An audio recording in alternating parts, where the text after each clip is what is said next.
When the guards opened her cell that morning, they expected to find her asleep.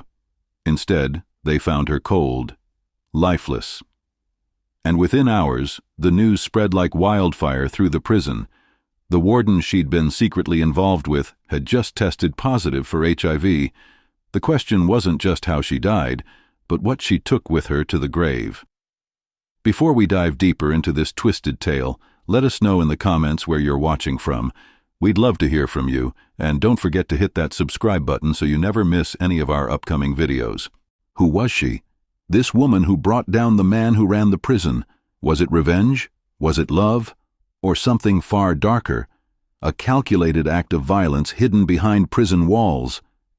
Did she plan to infect him? Or was she silenced for what she knew? Who really wanted her dead? 3. Tasha Reynolds wasn't your typical inmate. Before the orange jumpsuit, before the cell block, she was a rising star in Birmingham's financial district. Smart, confident, ambitious, maybe too ambitious for her own good. But success has a way of demanding sacrifices, and Tasha made the wrong ones. Financial trouble consumed her like a wildfire. Bad investments turned desperate. Desperate turned illegal. She started moving money that wasn't hers, creating phantom accounts, falsifying records. It started small, a few thousand here and there, but it grew. And when it all came crashing down, she was left holding the evidence. 5 years. That was the sentence. 5 years in a place where your past doesn't matter, and your future is measured in days, not dreams. Relationships crumbled. Her family stopped visiting after the first year. She was alone, completely alone. Huntsville Correctional Facility. If you've never been inside a prison, you can't understand the atmosphere. The buzzing of fluorescent lights that never turn off. The cold metal doors that slam with finality. The whispered rumors that travel faster than official memos. This is where hope goes to die, where time stretches and compresses simultaneously, where every day feels like forever, and 5 years feels like a lifetime. But Tasha Reynolds? She wasn't like the others. From day one, she stood out. Articulate, self-assured, not easily intimidated. While other inmates learned to make themselves invisible, Tasha refused to disappear. She read voraciously, studied law, helped other inmates write appeals. The guards noticed, the staff noticed, and Warden Daniel Brooks, he definitely noticed. Warden Daniel Brooks had run Huntsville for 8 years, respected by the administration, feared by the inmates, fair but strict, they said, married with 2 kids, a pillar of the community. He attended church every Sunday, donated to local charities. By all accounts, he was a good man. But prison has a way of revealing who people really are when no one's watching. 6 months into her sentence, Tasha was assigned to clerical work in the administrative wing. It's a coveted position. Air conditioning, away from the chaos of Gen Pop, access to phones and computers under supervision. Most inmates wait years for that kind of assignment. Tasha got it in 6 months. Why? The official reason: she had the skills. She could type 60 words per minute. She understood databases. She was overqualified for the position. But there was another reason, wasn't there? Something unspoken, something that started with a glance that lasted too long, a conversation that went deeper than it should. To everyone else, it looked like a second chance, a rehabilitation success story. But to Tasha, it was something else entirely, an opportunity, leverage, or maybe a weapon. 4. It started innocently enough, or at least that's what they both probably told themselves. Brooks would stop by her desk, ask about her case, her life before prison. She'd tell him stories about her ambitions, her regrets, what she'd do differently. He'd listen, really listen, not like a warden to an inmate, but like a man to a woman. Their conversations lingered longer than they should. 10 minutes became 30. 30 became an hour. He'd come back after his rounds, after the day shift ended. Small favors appeared: better food from the commissary, extra phone time, books from his personal library. Things that could be explained away but couldn't be ignored. Voiceover. Then the visits became nightly. The door would lock. The cameras, conveniently, would have technical difficulties. What started as rehabilitation discussions turned intimate, turned physical. The line between professional and personal didn't just blur. It vanished completely. In prison, secrets are currency. And this one was worth everything. Tasha knew it. Brooks knew it. The question was, who would cash it in first? 6 months into their affair, something changed. The routine medical screenings that all inmates undergo, blood work, STD panels, the standard protocols. Tasha was due for hers. She didn't think much of it, just another bureaucratic checkbox. But when the results came back, everything changed. HIV positive. The diagnosis hit like a freight train. How long had she been infected? Was it before prison? During? The medical staff couldn't say for certain, but protocols are protocols. Anyone she'd had contact with needed to be tested. Anyone she'd been intimate with. That's when the walls started closing in. Word spread through the prison like wildfire. Inmates whispered, guards gossiped. And then, 3 weeks later, the rumor that would change everything. Warden Daniel Brooks had tested positive too. The prison went into absolute chaos. An emergency meeting of the Corrections Board, Internal Affairs launching an investigation, the union threatening lawsuits, and in the middle of it all, 2 people whose secret was now the worst-kept secret in Alabama corrections. Some said Tasha confessed to infecting him deliberately, that she bragged about it to her cellmate, saying he deserved it for using his power to manipulate her. Others claimed she was distraught, crying, insisting she didn't know, that she would never have put him at risk. But the truth? The truth was buried under lies, lust, betrayal, and revenge. Did Tasha know she was positive before the affair began? Did Brooks know and not care? Or was this a tragic accident that spiraled into something much darker? These were the questions no one could answer. Or maybe no one wanted to answer. If you're still watching to this point, comment, "I'm still here." Let's see who's following every twist of this story. The Alabama Department of Corrections opened an internal investigation immediately, career-ending protocol. But from the start, something was off. The deeper investigators dug, the messier everything became. Staff were sharply divided. Some defended Brooks fiercely, said he was set up by a manipulative inmate who seduced him deliberately, that he was the victim. Others whispered a different story, that Brooks had pursued Tasha, that he knew she was positive and didn't care, that she had tried to blackmail him with evidence of the affair, and the HIV diagnosis gave him motive to silence her permanently. But here's where it gets interesting. Critical medical files went missing. Tasha's initial STD screening from 6 months earlier, gone. Security logs from the administrative wing showing who entered and exited after hours, deleted. Visitation records that might have shown patterns, falsified or incomplete. Someone was covering something up, someone with access, someone with authority. The question wasn't whether there was a cover-up anymore, it was who was behind it and what were they hiding. Tasha knew she was in danger. She felt it in the way guards looked at her, the way conversations stopped when she entered a room.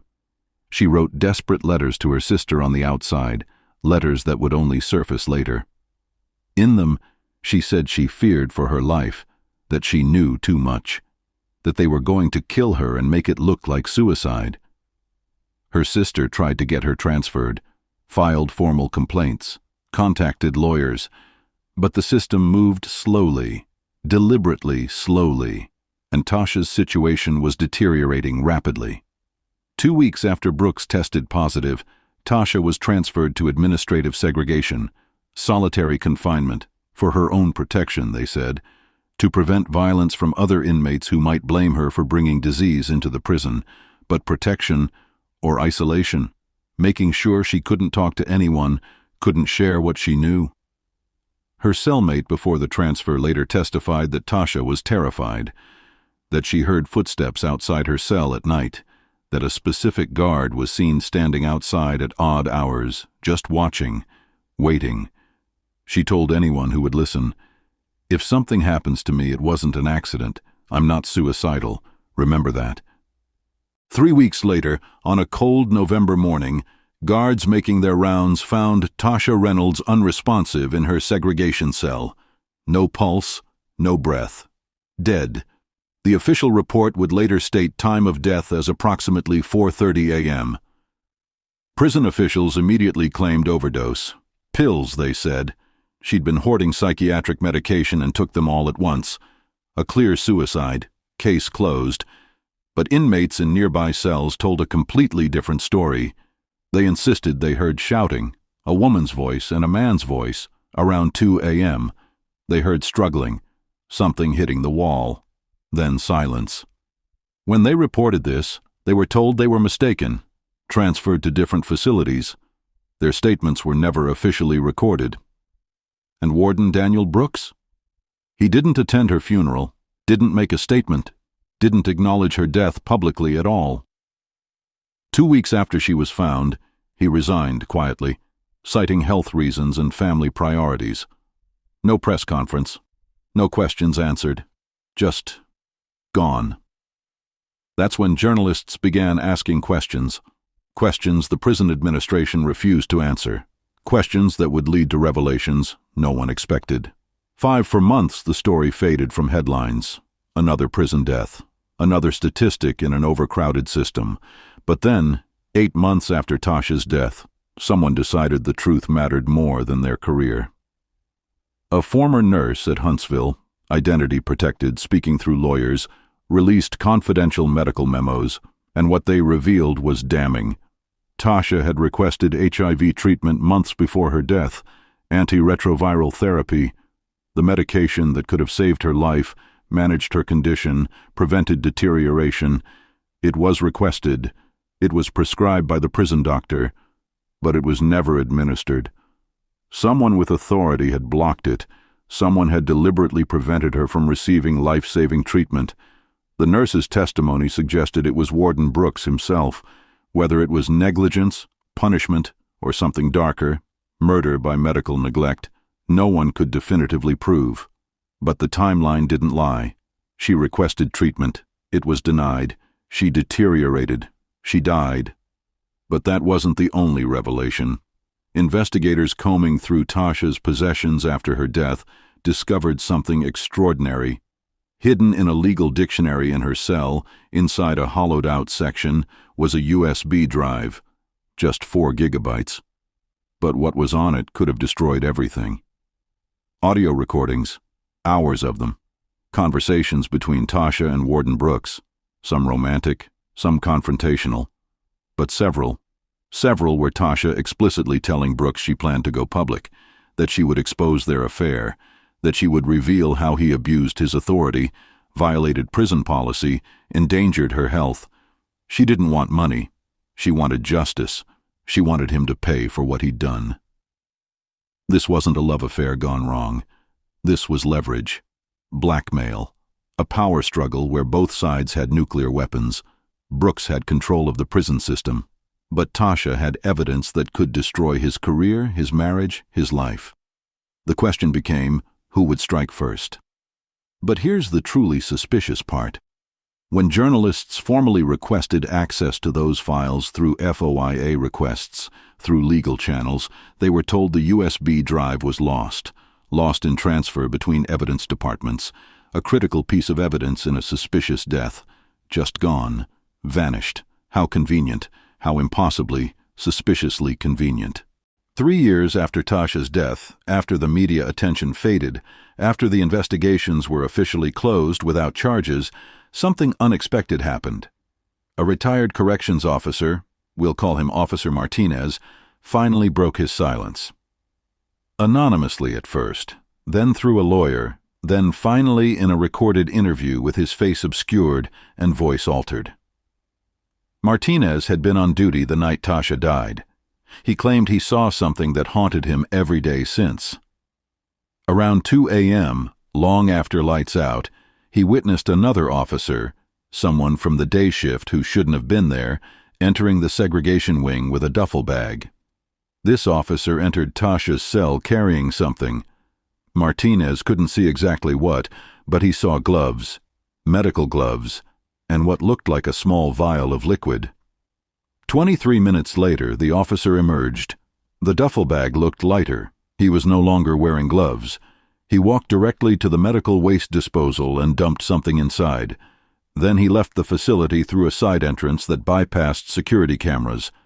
Martinez said he reported this through the proper chain of command, filed an incident report, but it disappeared.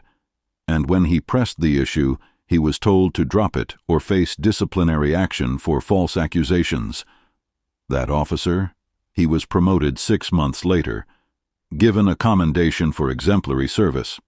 He still works in the Alabama prison system today, now as a supervisor at another facility. No investigation was ever launched into Martinez's claims, no charges filed, no questions asked.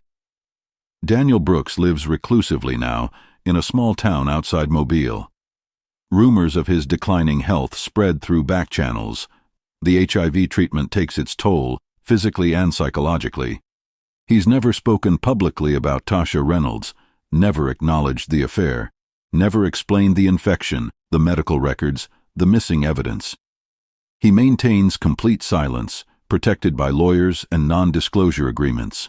Tasha's family, her sister, her elderly mother, fought for years to access her complete medical and disciplinary records.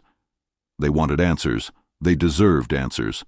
But Alabama's Department of Corrections sealed the files indefinitely, citing privacy concerns and ongoing legal considerations. Translation: the truth stays buried. In the end, no one was charged with anything.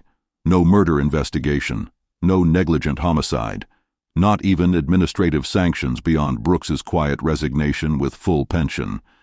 The warden's reputation faded quietly into obscurity, and Tasha Reynolds became just another statistic in a system that crushes the powerless.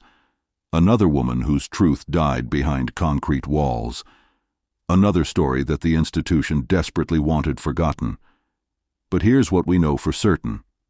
A woman died under suspicious circumstances. Critical evidence disappeared. Witnesses were silenced. Medical treatment was denied, and the people responsible faced no consequences whatsoever. Was this justice, or was it a cover-up in uniform? What would you have done if you knew the truth could cost your life? 6 stories like Tasha Reynolds remind us of an uncomfortable truth. Sometimes justice doesn't escape the walls built to contain it. Sometimes the powerful protect their own at any cost. Sometimes the truth is buried so deep that even those looking for it can't find it. But we tell these stories anyway. We tell them so they're never forgotten. So that Tasha's name means something more than a file number in a sealed record. What do you think really happened that night in November? Was it suicide, like the official report claims? Was it murder covered up by a corrupt system? Or was it something even more complex, a tragedy born from power, manipulation, and secrets that spiraled out of control? Drop your thoughts below. I read every single comment, and I want to hear your theories, your questions, your outrage. And if this story shook you, if it made you question what really happens behind bars when no one's watching, wait until you hear what happened inside a women's facility in Florida. 2 cellmates, 1 secret, and a cover-up even darker than this one. Click here to watch that story next. Thanks for watching, and remember, the truth matters even when it's buried.